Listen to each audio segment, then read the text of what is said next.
Hello dear student, तो कैसे हैं आप लोग। उम्मीद है अच्छे ही होंगे। तो आज हम एक नई शुरुआत करने जा रहे हैं। जी हाँ, एक नई शुरुआत मैथमेटिक्स में। उम्मीद है ये शुरुआत अच्छी रहेगी। ये सफ़र हम लोगों का आपके साथ में बहुत ही अच्छा रहेगा। और इस शुरुआत में हम शुरुआत करेंगे फर्स्ट चैप्टर सेट थ्योरी से। सेट थ्योरी अपने आप में एक छोटा टॉपिक माना जाता है, मगर जो इसका यूज है वो काफ़ी ज़्यादा है। आपका कैलकुलस हो गया और सीक्वेंस एंड सीरीज हो गया, प्रोबेबिलिटी हो गया, इन सब चैप्टर में इनका काफ़ी ज़्यादा यूज है। ये रिलेशन एंड फंक्शन, इसमें काफ़ी यूज है इसका। रिलेशन एंड फंक्शन चैप्टर पढ़ोगे आप, उसमें भी काफ़ी ज़्यादा यूज है इसका। तो इसलिए हमें इसको इग्नोर नहीं करना चाहिए और अच्छे से कवर करेंगे। तो आप मेरा साथ दीजिए तो और काफ़ी मज़ा आएगा पढ़ने में। तो हेडिंग डाल लो सेट थ्योरी। सेट थ्योरी, इसको हिंदी में क्या बोलते हैं? समुच्चय। जी हाँ, समुच्चय। तो ये थ्योरी किसने दी थी? अपना एक मैथमेटिशियन है, जॉर्ज कैंटोर साहब। जॉर्ज कैंटोर साहब ने ये थ्योरी दी थी हमें। उनका जॉर्ज सेट थ्योरी का श्रेय जॉर्ज कैंटोर को जाता है। तो डेफिनेशन से स्टार्ट करेंगे इसको हम। यहाँ पे डेफिनेशन लिखेंगे इसकी।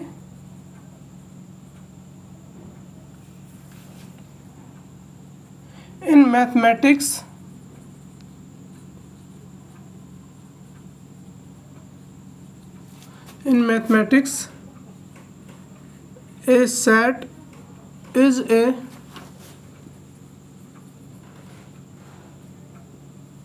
well-defined collection. इसको हम रफ कर देते हैं। well-defined collection of distinct object।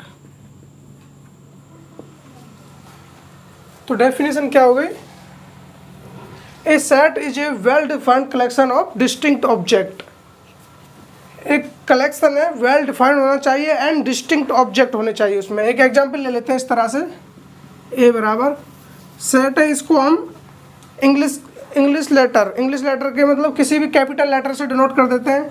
वो चॉइस है आपकी, चाहो तो हिंदी के वर्ड से भी डिनोट कर सकते हैं, बट ज़्यादातर इसी से करते हैं। तो ए बराबर हमने कुछ एलिमेंट ले लिए इसमें 1 2 3 4 इस तरह से। तो ये क्या है? एक सेट है, ये एक वेल डिफाइंड कलेक्शन है।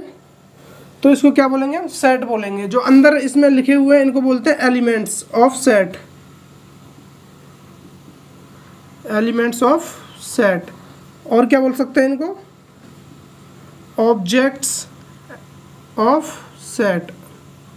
इस तरह से आई थिंक आपको समझ में आ गया होगा सेट क्या है अपना। अगर जो हिंदी में बोले तो इसको वेल डिफाइंड कलेक्शन, एक सुपरिभाषित संग्रह ऑफ डिस्टिंक्ट ऑब्जेक्ट, भिन्न भिन्न प्रकार की वस्तुओं का या भिन्न भिन्न प्रकार के एलिमेंट्स का एक सुपरिभाषित संग्रह होता है, उसको बोलते हैं हम समुच्चय, सेट बोलते हैं। सेट थ्योरी हमें यही बताती है। यहाँ पे याद रखने वाली बात कौन सी है? जो ऑब्जेक्ट्स है वो क्या होने चाहिए? डिस्टिंक्ट ऑब्जेक्ट होने चाहिए। डिस्टिंक्ट ऑब्जेक्ट क्या होते हैं? जैसे एक एग्जाम्पल ले लेते हैं हम।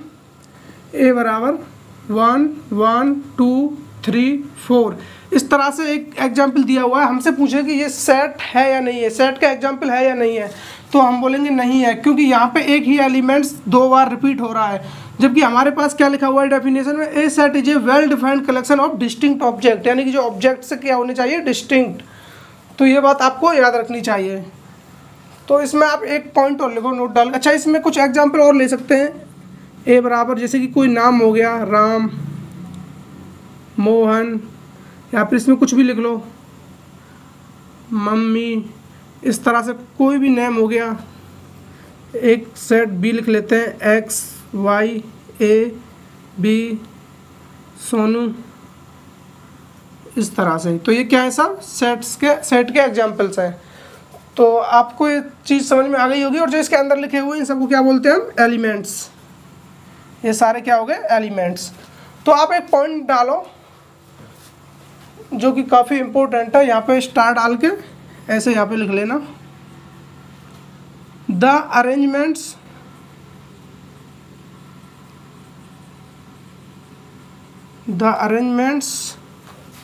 Of the object in the set does not matter. क्या समझ में आया? The arrangements of the object in the set does not matter, यानी कि किसी भी सेट में ऑब्जेक्ट्स का, एलिमेंट्स का अरेंजमेंट, जो उसकी अरेंजमेंट व्यवस्था है, उसमें हम यदि उसको इधर उधर कर दें तो उससे सेट पे कोई फ़र्क नहीं पड़ता। जैसे कि एक एग्जांपल ले लेते हैं हम, इसमें 1 2 3 4 ये अपना एक सेट है, तो इसको हम इस तरह भी लिख सकते हैं 1 3 4 2।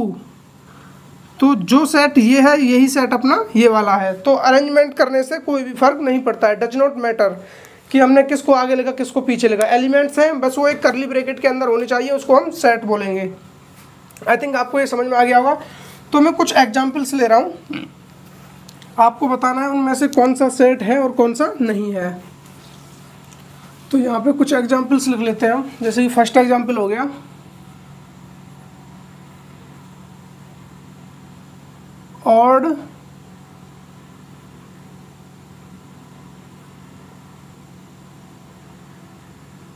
Odd natural number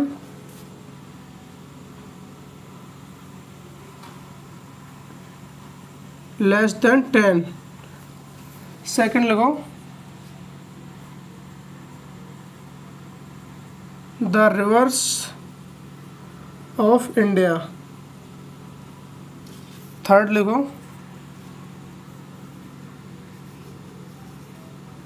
all people are beautiful.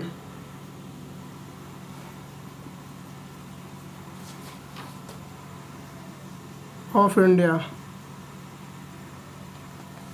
Next लिखो the vowels in the English alphabet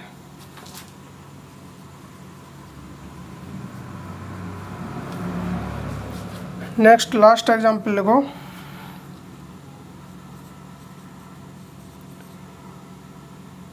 prime factor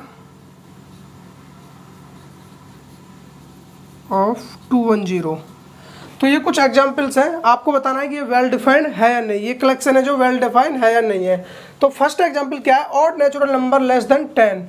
तो इसको हम इस तरह से लिखें ए बराबर ऑड नेचुरल नंबर्स, तो हम इस करली ब्रैकेट में ऑल नेचुरल नंबर लिखेंगे, जो ऑल ऑड नेचुरल नंबर जो लेस देन 10, 10 से छोटे वाले सभी ऑड नेचुरल नंबर। तो फर्स्ट क्या हो गया 1 3 5 7 9। तो ये क्या है, ये वो एलिमेंट्स हैं जो 10 से छोटे हैं, less than 10 and odd natural number, odd है और नेचुरल नंबर है। तो ये क्या एक वेल डिफाइंड कलेक्शन है। ये इसके अलावा कोई और कलेक्शन हो सकता है क्या? नहीं। तो इसको क्या बोलेंगे हम? सेट्स बोलेंगे। तो ये सेट होगा। Next the river of India, reverse of India यानी कि भारतीय नदियों का समूह एक तरह से। तो जितनी भी भारतीय नदियाँ हैं उनको हम यहाँ पे बोल रहे हैं। तो जो भारतीय नदियाँ हैं वो सब क्या है, एक वेल डिफाइंड कलेक्शन है। तो ये क्या है, एक समुच्चय है। इसी तरह से all people are beautiful of India यानी कि भारत के सभी सुंदर लोगों का समुच्चय। तो सुंदर लोगों का एक वो है समूह। तो उसके लिए बोल रहे सेट है या नहीं है। तो आप मेरे को बताइए, इसमें तो हम लिख सकते हैं ना ए बराबर कोई समुच्चय मान लिया हमने, तो इसमें सभी नदियों के नाम लिख सकते हैं, जैसे कि गंगा हो गया, यमुना हो गया,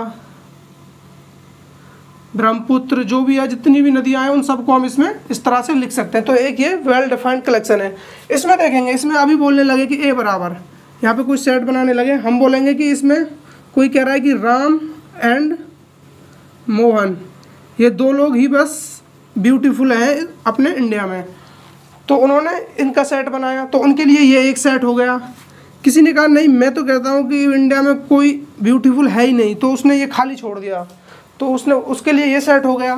किसी ने बोला कि यार नहीं, इसमें तो उसने बोला किसी पर्टिकुलर ही सी, किसी के लिए भी उसने बोला कि नहीं मैं तो इनको मानता हूँ बस। तो इसलिए हम इसमें कभी भी एक वेल डिफाइंड कलेक्शन हम नहीं ढूंढ सकते। कोई किसको मानता है, कोई किसको मानता है, कोई कहेगा नहीं मैं ही बस ब्यूटीफुल हूँ। तो इससे क्या है, हम पता नहीं लगा सकते कि एक्चुअल में जो वेल डिफाइंड कलेक्शन है वो क्या है। तो इसलिए इसको हम सेट में इंक्लूड नहीं करेंगे। Next example the vowels in the English alphabet. तो इंग्लिश अल्फ़ाबेट में वोवेल्स कितने होते हैं? इसको ए से मान लेते हैं हम, कोई भी सेट ए है तो AEIOU, तो ये क्या हो गए, इंग्लिश अल्फ़ाबेट हो गए, जो जितने भी वॉवेल्स आते हैं इंग्लिश अल्फ़ाबेट में। अब मैं, कोई बंदा ऐसा बोल सकता है कि नहीं यार मैं तो इनको मानता हूँ, ABCD इनको मैं वॉवेल्स मानता हूँ, क्या ऐसा बोल सकता है वो? नहीं, क्योंकि उसको ही गलत बोलेंगे, कि उसको बोलेंगे यार BCD कब से वॉवेल्स होने लगे। तो एक सुपरिभाषित कलेक्शन होना चाहिए अपने पास, ये इम्पोर्टेंसी है इस चीज़ की। तो इसमें हम क्या कहेंगे कि ये नहीं हो सकता।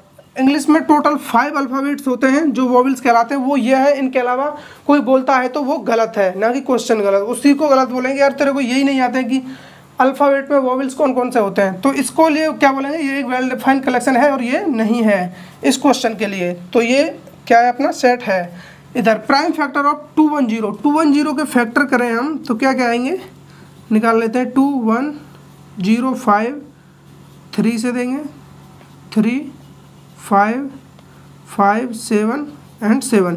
तो फैक्टर्स क्या है अपने, इसको इस तरह से करली ब्रैकेट में लिख लेते हैं, 2 3 5 एंड 7। तो ये अपने पास कुछ फैक्टर्स आए इसके, टोटल फैक्टर 210 के कितने फैक्टर हुए ये। अब कोई बंदा बोल सकता है कि नहीं मैं इसमें 1 और 9 जोड़ता हूँ, तो वो गलत हो जाएगा ना। तो इसका एक वेल डिफाइंड कलेक्शन है, तो इसको क्या बोलेंगे हम, ये भी सेट है। तो आई थिंक आपको क्लियर हो गया होगा कि कौन कौन से कलेक्शन इसमें सेट है और कौन से नहीं है, क्यों नहीं है। तो इसको रफ करते हैं। नेक्स्ट चलते हैं हम, कुछ इम्पोर्टेंट सिंबल्स हैं उनके बारे में जानकारी करते हैं, उसके बाद हम आगे बढ़ेंगे।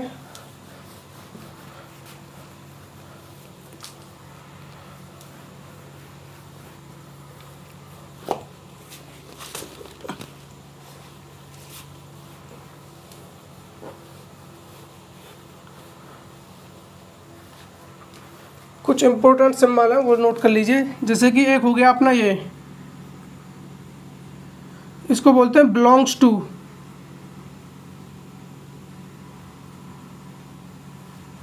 क्या बोलेंगे, बिलोंग्स टू।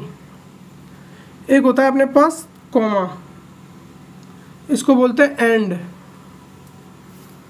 एक होता है अपने पास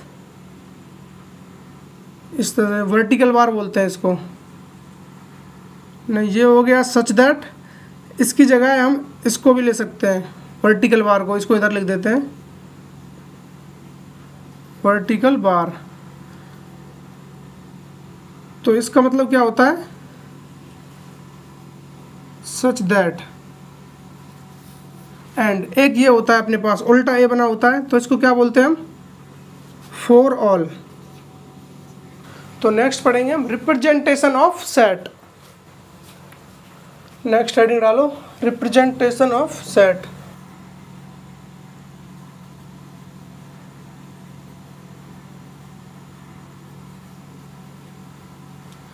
अर्थात सेट को हम किस तरह से रिप्रेजेंट करते हैं। तो सेट को रिप्रेजेंट करने के लिए अपने पास 3 मेथड है, जिनमें से फर्स्ट हो गया रोस्टर एंड टेबुलर फॉर्म। इस तरह से फर्स्ट हो गया roster and tabular form. Next पढ़ेंगे हम set builder and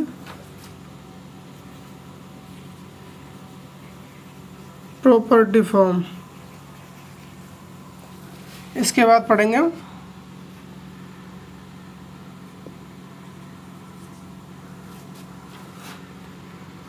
visual representation.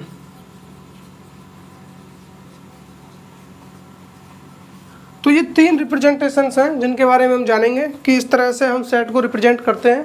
तो जिसमें से फर्स्ट आता है रोस्टर एंड टेबुलर फॉर्म, दूसरा आता है सेट बिल्डर एंड, या फिर इसको क्या बोल सकते हैं, प्रॉपर्टी फॉर्म। इसको यहाँ पे एंड की बजाय और लिख लो या एंड लिख लो, वो चाहे आपकी मर्जी है। तो यहाँ पे इनको एक होता है विजुअल रिप्रेजेंटेशन। तो फर्स्ट में क्या पढ़ेंगे हम, इसमें रोस्टर एंड टेबुलर फॉर्म। इसमें क्या है, सेट एक टेबल के फॉर्म में होता है, जैसे कि इस तरह से एक टेबल दे देगा 1 2 3 4 इस तरह से। ये क्या है, एक टेबल के फॉर्म में, इसको बोल रहे हैं रोस्टर एंड टेबुलर फॉर्म। नाम से पता चल रहा है टेबुलर, टेबल फॉर्म होती है इसमें। तो ये हो गया रोस्टर एंड, इस पर और बढ़ा लीजिए, चाहे जितने भी एलिमेंट्स लिख लो आप, कोई दिक्कत नहीं है उसमें। नेक्स्ट सेट बिल्डर और प्रॉपर्टी फॉर्म। तो नाम से क्या पता है, सेट बिल्डर यानी कि एक सेट को जिससे एक सेट बनाया जा सके, सेट बिल्डर सेट को बनाने वाला फॉर्म है। तो इसमें क्या पढ़ते हैं हम, इसमें अपने को एक आपको ये मेथड आ गया तो समझो कि आपको सेट में कोई भी दिक्कत आने वाली नहीं है, क्योंकि जितना भी जेई और नेक्स्ट लेवल के जितने भी एग्जाम्स होते हैं वो जब क्वेश्चन उठाएगा तो वो सिर्फ इसी फॉर्म से क्वेश्चन उठाता है, वो क्वेश्चन बनाता ही इसी फॉर्म से, बाकी उन दो से इतना मतलब नहीं होता है उनको, क्योंकि ये अपना एक जो इसका लिखने का तरीका है वो बहुत ही अच्छा और सुंदर है और उसी के फॉर्म में वो अपने को पूछता है। जैसे इसी को हम अभी रोस्ट इसमें लिखें, इस फॉर्म में बिल्डर फॉर्म में, तो इसको क्या बनाएंगे हम, ए बराबर यहाँ पे इसको ऐसे लिखेंगे x such that x square and x belongs to natural number, इस तरह से करली ब्रैकेट नहीं सॉरी इसको लिखेंगे हम, तो इसको इस तरह से लिखेंगे एक्स सच दैट एक्स इसका मान होगा 1 या 1 से बड़ा एंड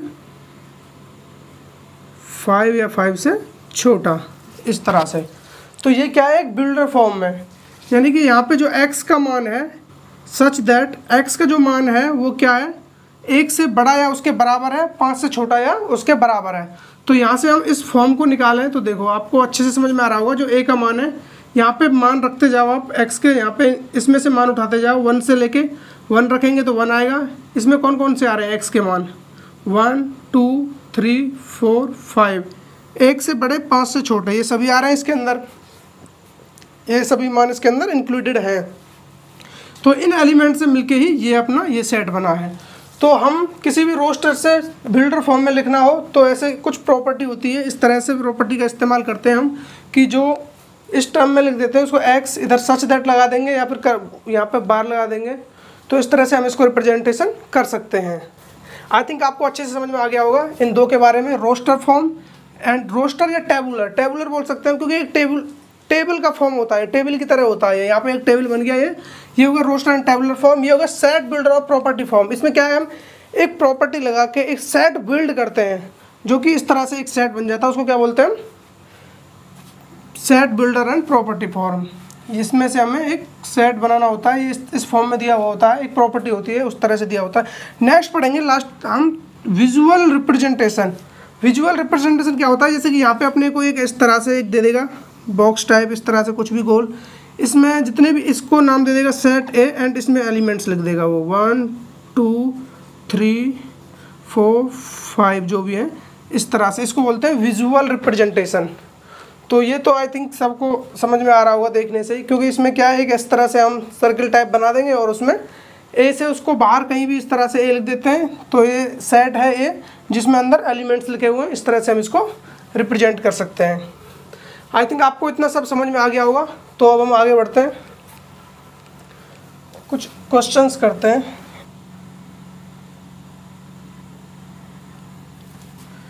राइट द सेट ए बराबर 1 4 9 16 15 डॉट डॉट डॉट, इस तरह से right the set in set builder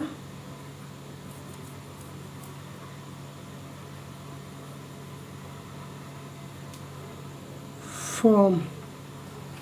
तो ये क्वेश्चन है, राइट द सेट ए बराबर 1 4 9 16 25 इन सेट बिल्डर फॉर्म।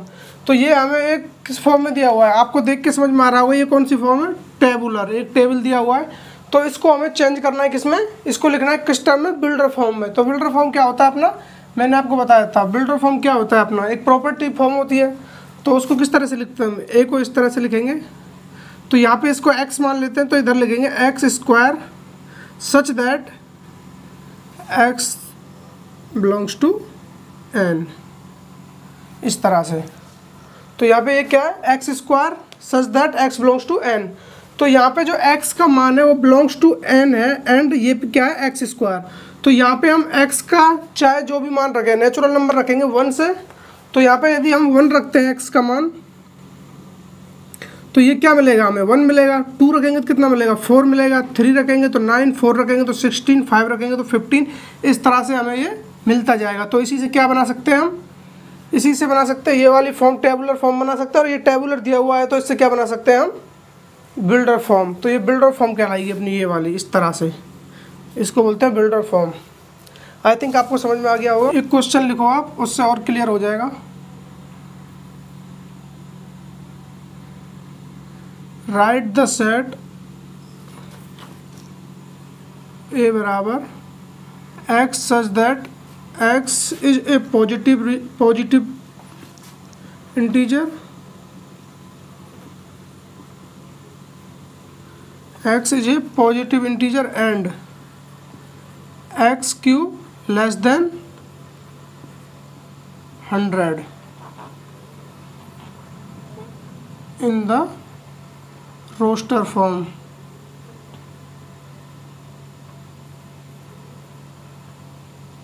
तो ये क्वेश्चन हो गया अपने पास। Write the set A is equal to x such that x is a positive integer and x cube less than 100।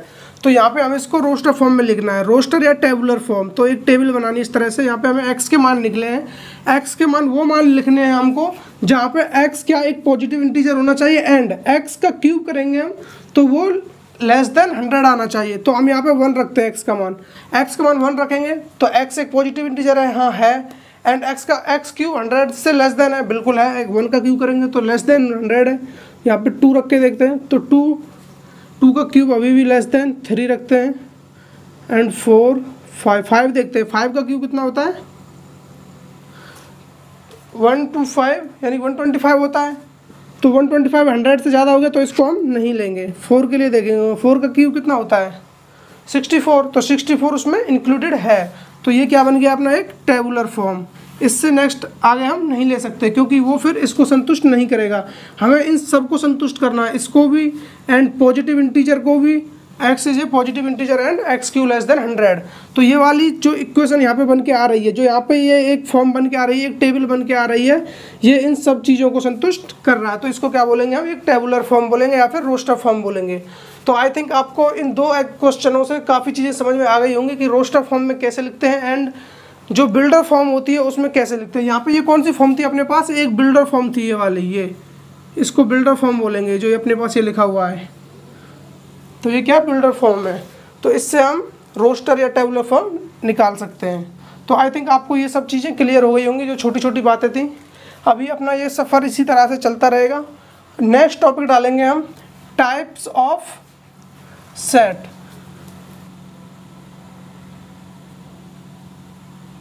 Types of set, तो इसमें ये काफ़ी तरह के सेट होते हैं होने को, तो धीरे धीरे सबके बारे में जानकारी लेंगे हम। तो इस सीक्वेंस में पढ़ेंगे, थोड़ा लेवल अप होता जाएगा, धीरे धीरे आपको क्लियर होते जाएंगे सारे सेट्स।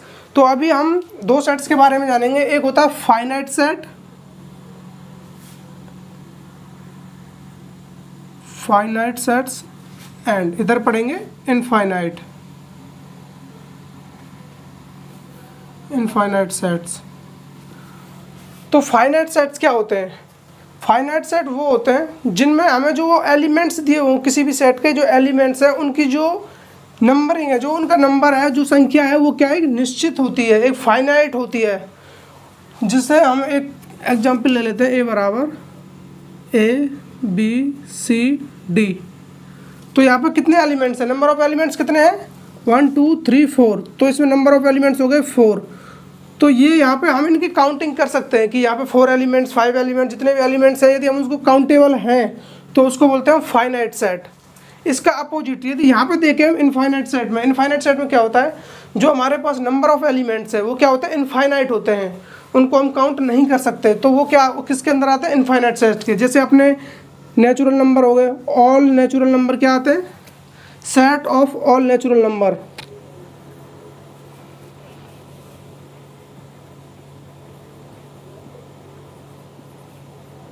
तो ये अपने आते हैं इनफाइनाइट में। नेचुरल नंबर हो गए, होल नंबर हो गए, ये सब किस में आते हैं, सेट ऑफ होल नंबर, ये सब किस में आते हैं इनफाइनाइट सेट में। इधर इंटीजर हो गए, इंटीजर को जेड से भी डिनोट करते हैं इस तरह से। तो ये सब क्या होते हैं integer set of all integer number, ये सब किस में आता है? इनफाइनाइट में। इंटीजर हो गए, होल हो गए, पॉजिटिव इंटीजर, नेगेटिव इंटीजर, इसको इस तरह से लिख देते हैं, पॉजिटिव पॉजिटिव एक बार ले लेते हैं, इधर नेगेटिव इंटीजर एंड इस तरह से लिख सकते हैं इसको। तो ये सब किस में आते हैं? ये भी सब इनफाइनाइट सेट्स के अंदर आते हैं। होल हो गया, नेचुरल हो गया और अपना रियल हो गया, ये भी किस में आता है? इनफाइनाइट में। तो ये जितने भी टर्म्स होते हैं ये सभी के सभी किस में आते हैं? अपने इनफाइनाइट सेट में आते हैं। इसके लिए एक वर्ड डिफाइन किया है, कार्डिनल नंबर। क्या बोलेंगे? Cardinal number. कार्डिनल नंबर क्या होता है? इसके लिए एक वर्ड डिफाइन किया गया है। इसको डिफाइन करने के लिए कार्डिनल नंबर होता है यानी कि किसी भी सेट में नंबर ऑफ एलिमेंट्स की जितनी संख्या होती है उसी को क्या बोलते हैं हम? Cardinal number. तो इसमें क्या है? कार्डिनल नंबर फिक्स होते हैं। जैसे कि अब इसका कार्डिनल नंबर निकालना हो हमको इस सेट का, ए सेट का, तो इसको इस तरह से लिखते हैं हम, number of a is equal to 5। तो इसको बोलते हैं, इसका कार्डिनल नंबर कितना हुआ? 5। इसको हम इस तरह से भी लिख सकते हैं कार्डिनल नंबर को, यहाँ पे इसको इस बार में बंद कर देते हैं, इस तरह से वर्टिकल बार में बंद कर देंगे, तो इसको भी क्या बोलते हैं? Cardinal number. इसको इस तरह से भी रिप्रेजेंट किया जाता है, वो अपना अपना तरीका है लिखने का। तो ये सब चीज़ें आपको आई थिंक समझ में आ रही होंगी अच्छे से। तो ये दो टाइप्स थे, एक फाइनाइट सेट था, एक इनफाइनाइट सेट था। ये फाइनाइट का एग्जांपल है, इसमें जो कार्डिनल नंबर होता है यानी कि नंबर ऑफ एलिमेंट्स होते हैं वो फिक्स होते हैं, उनको हम काउंट कर सकते हैं। जैसे कि यहाँ पे हमने ये एग्जांपल लिया था, इसमें 4 हो रहे थे ABCD, तो नंबर ऑफ एलिमेंट्स कितने इसमें? 4। तो इस तरह से हमने इसके एलिमेंट्स का पता लगाया। तो ये एक फाइनाइट होता है। इनफाइनाइट के लिए इसमें जो एलिमेंट्स होते हैं वो इनफाइनाइट होते हैं। जैसे कि अपने नेचुरल नंबर हो गए, नेचुरल नंबर क्या? इनफाइनाइट है। होल नंबर, इंटीजर और एंड रियल नंबर, ये सभी कितने? कॉम्प्लेक्स नंबर, ये सभी किसके अंतर्गत आते हैं? इनफाइनाइट सेट के अंतर्गत आते हैं ये सब। तो आपको ये सब चीज़ें समझ, और अपने क्या हो गए? रेशनल नंबर हो गए, इर्रेशनल नंबर हो गए, तो इन सब चीज़ों को हम इसी में इंक्लूड करते हैं। तो आपको 2 टाइप समझ में आ गए होंगे, फाइनाइट एंड इनफाइनाइट। तो अब हम यहाँ पे पढ़ेंगे 2 सेट और है जिनके बारे में हमको पढ़ना है, यानी कि 2 सेट और है जिनके बारे में हमको पढ़ना है। एक हो गया नल सेट, एक हो गया सिंगलटन सेट।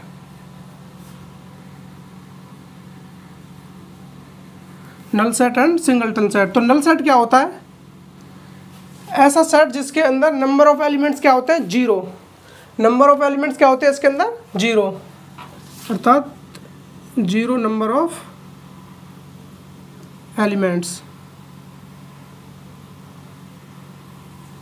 इसको हम डिनोट करते हैं किससे? या तो ग्रीक वर्ड फाई से, या फिर इसको खाली करली ब्रैकेट से। ये इसको डिनोट करने का तरीका है। इसकी डेफिनेशन में क्या लिखेंगे हम? जो नंबर सेट्स नल सेट होता है उसके अंदर जो नंबर ऑफ एलिमेंट्स है वो क्या होते हैं? 0। नंबर ऑफ एलिमेंट्स आर 0, इस तरह से। एंड इसका एक एग्जांपल और ले लेते हैं। देखो, जैसे कि ये अपने पास एक सेट दिया हुआ है, x such that x square plus 1 बराबर 0, x बिलोंग्स टू r, इस तरह से। तो हमें इसमें क्या निकालना है? बेसिकली x स्क्वायर प्लस 1 बराबर 0 होना चाहिए x बिलोंग्स टू r के लिए, प्रत्येक रियल नंबर के लिए। यानी कोई भी रियल नंबर के लिए x का मान, x स्क्वायर प्लस 1 का मान 0 होना चाहिए। तो यहाँ पे हम क्या पुट करें जिससे इसका मान 0 आ जाए? 1 रखेंगे। तो यहाँ पे कोई भी हम यानी कि पॉजिटिव इंटीजर रखते हैं तो उसका मान क्या आएगा? हमेशा पॉजिटिव आएगा। नेगेटिव रखेंगे तो भी क्या आएगा? पॉजिटिव आएगा, क्योंकि स्क्वायर है। प्लस 1 हो रहा है तो ये 0 तो कभी होने वाला नहीं है। तो यहाँ पे कोई भी ऐसा मान नहीं है, यानी कि इसकी जो सॉल्यूशंस है वो क्या है? 0। कोई भी ऐसा मान नहीं निकलेगा जो इसको संतुष्ट करेगा। तो इसीलिए इसको क्या बोल सकते हैं हम? इसको क्या बोलेंगे? फाई सेट, या फिर इस तरह से। तो ये क्या हो गया? अपना नल सेट हो गया।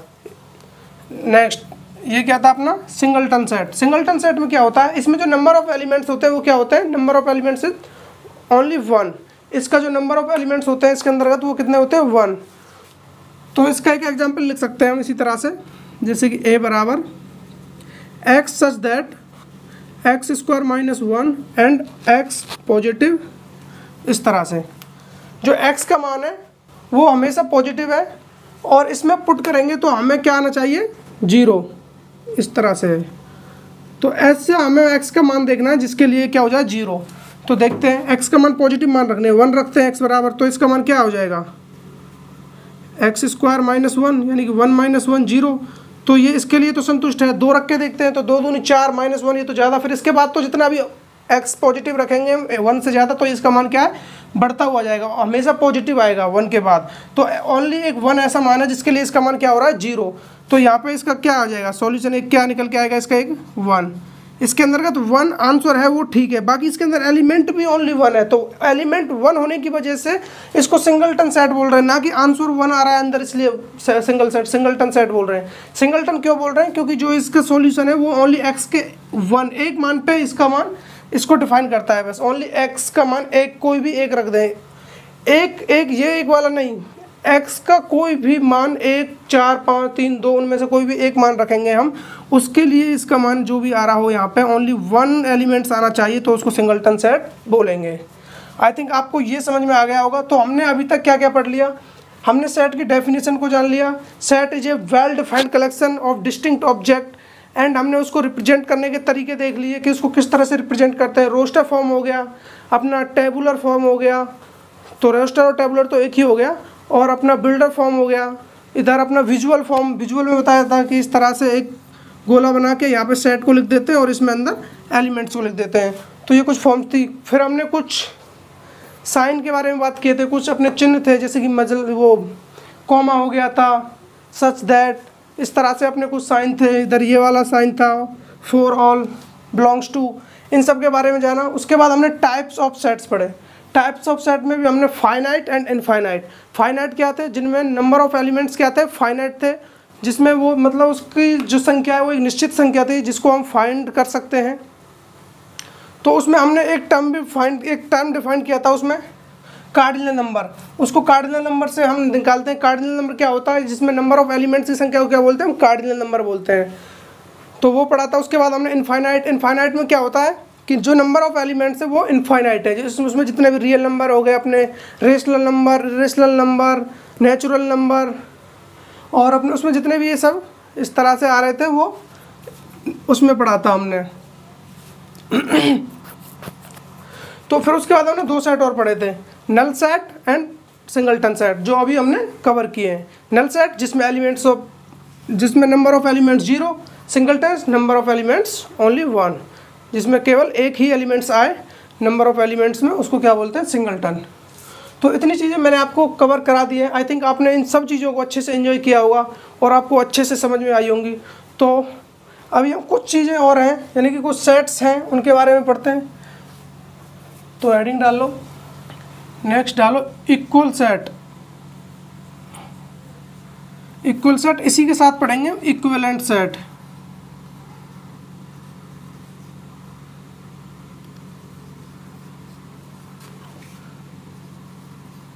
Equal set and equivalent set. तो इक्वल सेट क्या होते हैं, इक्वल सेट वो होते हैं यानी कि 2 ऐसे सेट्स जिनके जो सेट्स हैं, दोनों सेट क्या है, सेम हो, जो दोनों के एलिमेंट्स क्या हो, सेम एलिमेंट्स हो, उसको बोलते हैं इक्वल सेट। यानी कि जो दोनों बोथ आर, जो क्या रखते हो, दोनों सेम एलिमेंट्स रखते हो। जैसे कि एग्जांपल ले लेते हैं, इस तरह से हम a बराबर 1 2 3 4 5, ये एक सेट हो गया। नेक्स्ट एक सेट और लेते हैं हम, यहाँ पे b x such that x का जो मान है 1 से बड़ा या 1 के बराबर हो गया, एंड 5 के बराबर या 5 से छोटा। तो ये 2 सेट हो गए। तो यहाँ पे हम इस वाले सेट को देखें तो इसमें कौन कौन से एलिमेंट है, 1 2 3 4 5, एंड यहाँ पे कौन कौन से एलिमेंट लिखे हुए हैं। यहाँ पे एलिमेंट ऐसे तो शो नहीं हो रहे हैं क्योंकि ये किस फॉर्म में लिखा हुआ है, बिल्डर फॉर्म में। तो हम इसको रोस्टर फॉर्म में लिखने की कोशिश करते हैं, b को इस तरह से लिखने की कोशिश करते हैं। x का मान क्या है, 1 से बड़ा और 5 से छोटा। तो कौन कौन से एलिमेंट आएंगे, 1 2 3 4 5, ये एलिमेंट्स आ गए। तो अब आप मुझे बताइए, ये वाला सेट और ये वाला सेट, इसमें कोई अंतर है नहीं, तो इसको क्या लिख सकते हैं, सेट a बराबर सेट b। तो a बराबर b हम कब लिख सकते हैं, जब दोनों के एलिमेंट्स सेम हो, जो एलिमेंट्स इसमें आ रहे हैं वही एलिमेंट्स इसमें आए, उसको बोलेंगे हम equal set. Equal set I think आपको अच्छे से क्लियर हो गया होगा, जब दोनों सेट्स में सेम एलिमेंट्स हों तो हम उनको क्या बोलेंगे, equal set. And equivalent set, equivalent set क्या होता है, इसको बोलते हैं हिंदी में तुल्य सेट, इसको बोलते हैं समान समुच्चय, इसको बोलते हैं तुल्य। तो तुल्य इक्विवेलेंट में क्या होता है, इसमें जो नंबर ऑफ एलिमेंट्स होते हैं यानी कि कार्डिनल नंबर ऑफ एलिमेंट्स ए के सेट, ए के जो यहाँ पे कोई सेट इस तरह से दिया हुआ है हमें 1 2 3 4 एंड यहाँ पे सेट बी दिया हुआ है a b c and d. तो यहाँ पे अब हमसे पूछे कि क्या ये दोनों इक्विवेलेंट सेट हैं, तो पहले तो हमसे यही पूछ ले वो कि ये इक्वल सेट है, तो हम बोलेंगे कि नहीं यार इसके एलिमेंट्स हैं वो डिफरेंट है एंड इसके एलिमेंट्स डिफरेंट है। तो हमको इक्वल सेट में क्या पढ़ना होता है, दोनों के एलिमेंट्स जो सेम एलिमेंट होने चाहिए, तब तो हम बोलेंगे equal set. And equivalent set में क्या होता है, इक्विवेलेंट सेट में होता है जो नंबर ऑफ एलिमेंट्स होते हैं सेट ए के नंबर ऑफ एलिमेंट्स बराबर होने चाहिए सेट बी के नंबर ऑफ एलिमेंट्स के। तो हम यहाँ पे देखेंगे जो इसका कार्डिनल नंबर निकाले हम इसका, तो कार्डिनल नंबर क्या हो जाएगा, नंबर ऑफ ए बराबर कितने एलिमेंट्स है इसके अंदर 4, इसका निकालेंगे नंबर ऑफ एलिमेंट्स बी में, तो इसमें कितने एलिमेंट है 4, तो इसका नंबर ऑफ एलिमेंट एंड इसका नंबर ऑफ एलिमेंट कितना है 4, दोनों का सेम है, तो इसको बोलेंगे हम इक्विवेलेंट सेट। तो आई थिंक आपको इक्विवेलेंट सेट अच्छे से क्लियर हो गया होगा, क्योंकि यहाँ पे जो नंबर ऑफ जो एलिमेंट्स है और यहाँ पे जो नंबर ऑफ एलिमेंट्स है वो दोनों बोथ आर सेम। एंड ऊपर वाले में देखेंगे, अच्छा आपको एक चीज़ क्लियर हो गई होगी अब कि प्रत्येक इक्वल सेट उसको हम क्या बोल सकते हैं, इक्विवेलेंट सेट, यानी कि सभी इक्वल सेट इक्विवेलेंट सेट होते हैं, लेकिन सभी इक्विवेलेंट सेट इक्वल सेट नहीं हो सकते, किसी कंडीशन नहीं होते, किसी कंडीशन में हो सकते हैं। यदि हम इन दोनों एलिमेंट्स को सेम ले लें तो वो तो खुद ही हो गया इक्वल सेट, उसमें तो बोलने की ज़रूरत ही नहीं है।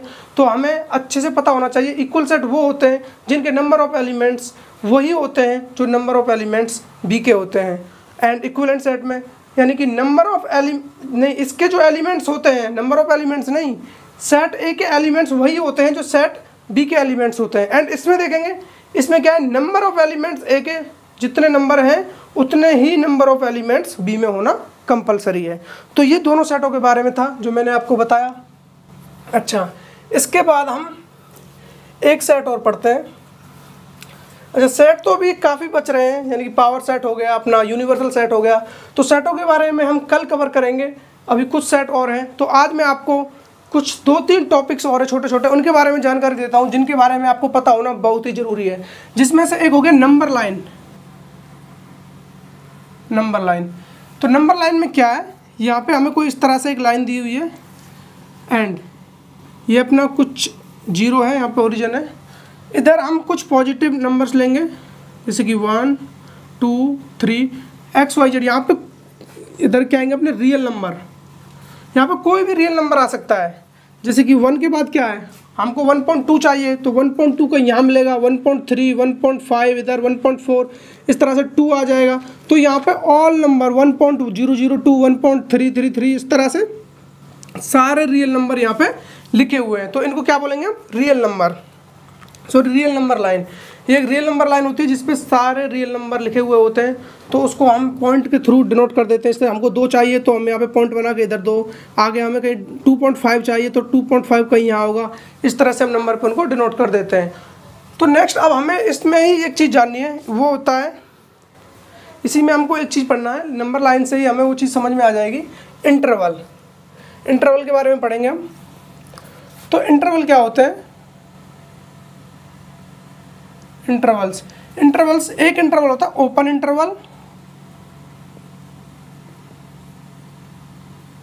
ओपन इंटरवल क्या होता है, ओपन इंटरवल जैसे कि ये आपको कोई एक लाइन दी हुई है इस तरह से एंड यहाँ पे अपने पास एक नंबर है 1 एंड यहाँ पे अपने को है 3। तो हमें अब कोई भी एक अपने पास कोई इक्वेशन है, उसका जो मान है अपना, वो उसकी वैल्यू है जो वो 1 से 3 तक जाती है एंड उसमें ना तो 1 इंक्लूड है और ना ही 3 इंक्लूड है।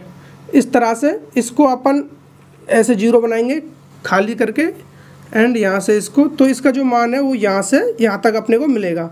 यानी कि इसमें क्या क्या आ गया, 1.1 आ गया, 1.3 1.5 1.2 भी आ गया, 2.5, यानी कि 3 से छोटे वाले सभी नंबर्स एंड 1 से बड़े वाले सभी नंबर्स नॉट मेंशन 1 और 3, 1 और 3 मेंशन नहीं है इसमें, ये चीज़ आपको ध्यान रखना है। मैंने इसीलिए इसको इस तरह से बबल की तरह बनाया, इसको मैंने डार्क नहीं किया है। तो यही पढ़ेंगे हम ओपन इंटरवल में। जैसे कि हमको मान चाहिए, ये कुछ x के मान थे, ये तो जो x का मान है वो अपना बिलोंग्स करेगा 1 से लेके 3। इसको हम इस तरह से छोटे कोष्ठक से बनाएंगे, इसको जो अपना ये ओपन इंटरवल होता है इसको हम इस तरह से भी लिख सकते हैं। इस तरह से ये कोष्ठक बनाएंगे बड़ा वाला, एंड 1 3 इधर, इसको हमने क्लोज नहीं किया है तो इसको क्या बोलेंगे, ओपन इंटरवल। दूसरा होता है क्लोज इंटरवल। तो क्लोज इंटरवल में क्या पढ़ते हैं हम, क्लोज इंटरवल ऐसा होता है जैसे कि अब अपन इधर एक नंबर लाइन बनाते हैं, यहाँ पे फिर से वही कोई मानो कि यहाँ पे 3 है, इधर 3, यहाँ पे 5, तो अपने को कोई अपना जो x का मान है वो बिलोंग कर रहा है 3 से 5, एंड अब इसमें 3 भी इंक्लूडेड है और 5 भी इंक्लूडेड है। इस तरह से ये भी शामिल करना है और इसको भी शामिल करना है। यहाँ पे क्या था, 1 आंसर में नहीं था, 1 के बाद सभी थे आंसर में, एंड 3 आंसर में नहीं था, 3 से पहले सभी थे। यहाँ पे क्या देखना है हमें, जैसे कि 3 के बाद 3 भी है साथ में, एंड 3 के बाद वाले सभी नंबर्स आएंगे, एंड 5 भी आएगा और 5 के पहले वाले भी सभी नंबर्स आएंगे, अर्थात 3 और 5 के बीच वाले सभी नंबर, एंड 3 और 5 भी साथ में आएगा। तो इसको बोलते हैं क्लोज इंटरवल। इसको हम लिखेंगे, जैसे इसको रिप्रेजेंट करेंगे इस तरह से, x belongs to 3 close interval and 5, 3 से 5 के बीच के विद 3 एंड 5 सारे नंबर इसमें इंक्लूडेड होंगे। तो ये हो गया क्लोज इंटरवल के बारे में। एक और इंटरवल आता है जो इन दोनों से मिलकर बनता है, उसी के 2 पार्ट होते हैं। एक हो गया जैसे कि semi interval, semi open interval, semi open interval, and इसी को क्या बोल सकते हैं हम, semi close interval. Semi open interval and semi close interval, इसमें क्या होता है, वही अपने पास नंबर लाइन पे अपने को कुछ इस तरह से नंबरिंग दी हुई है, यहाँ पे कुछ भी है अपना 1 है एंड 6 इस तरह से। यहाँ पे क्या होता है, यहाँ पे समझने वाली बात यह है कि यहाँ पे अब कोई एक मान इस तरह से, जैसे कि इसको हमें इंक्लूड नहीं करना है एंड इसको इंक्लूड करना हो, तो इसको बोलते हैं हम सेमी ओपन इंटरवल या सेमी क्लोज इंटरवल। अर्थात इसमें एक तो ओपन होगा एंड एक क्लोज होगा, एक को इंक्लूड करना है और एक को इंक्लूड नहीं करना है। तो यहाँ पे 6 इंक्लूड है, 1 इंक्लूड नहीं है, तो इसको लिख सकते हैं इस तरह से, x बिलोंग्स टू 1 को इंक्लूड नहीं करना है तो छोटा वाला कोष्ठक, एंड 6 को इंक्लूड करना है तो इसको इस तरह से क्लोज कर देंगे। अब आपको एक चीज़ समझ में आ गई होगी, जो ये वाला क्लोज है इसका मतलब वो उसमें सम्मिलित है, उसको इंक्लूड किया हुआ है, एंड जब ये वाला कोष्ठक इसको ओपन कर देते हैं हम तो ये इंक्लूडेड नहीं होता है। और छोटा कोष्ठक का मतलब तो अपने आप में ही नॉट मेंशन होता है, और यदि बड़ा वाला कोष्ठक हो, इस तरह से ये वाला कोष्ठक दिया हुआ हो, ये ब्रैकेट है, तो इसमें हम देखेंगे ये क्लोज है तो मतलब उसको क्लोज अंदर लिया हुआ है उस मान को, और यदि ओपन है तो उस मान को हमने नहीं लिया हुआ है, उसको इंक्लूड नहीं किया हुआ है। इसको इस तरह से लिख सकते हैं। एंड इसको देखें, इसको इस तरह से भी लिख सकते हैं हम, 1 नहीं है एंड 6 भी नहीं है तो 6 को इस तरह भी दिखा सकते हैं हम। इसको क्लोज नहीं किया है हमने, अजीब लग रहा है, मुझे भी लग रहा है क्योंकि ये इतना अच्छा लग रहा है, नहीं सॉरी 6 तो मेंशन है एंड 1 मेंशन नहीं है, तो इसको हम इस तरह से दिखा सकते हैं क्योंकि ये ओपन है, क्लोज नहीं है, ये वाला क्लोज है। ये उतना अच्छा नहीं लग रहा है पर फिर भी हम इस तरह से लिख सकते हैं क्योंकि ये एक ओपन इंटरवल है, ये क्लोज इंटरवल है, दोनों सेम कोष्ठक हैं, सेम ब्रैकेट है, मगर उनका जो चिन्ह है वो इस तरह से इधर खुला हुआ है, ये इधर 6 के लिए क्लोज है। तो हम इस तरह से इन सबको लिख सकते हैं। एंड इसको भी मैंने लिखने का तरीका बता दिया आपको, और लाइनिंग, नंबर लाइनिंग हो गया, इंटरवल हो गया, इन सब के बारे में कुछ बेसिक सी नॉलेज थी। और कल हम आपको कई टाइप्स और हैं सेट्स के, तो उसको आगे कंटिन्यू करेंगे। आई थिंक आपने काफ़ी इन्जॉय किया होगा एंड मुझे भी काफ़ी मज़ा आया आपको पढ़ाने में। Thank you so very much, have a good day and welcome. मिलते हैं नेक्स्ट क्लास में। जय हिंद, जय भारत।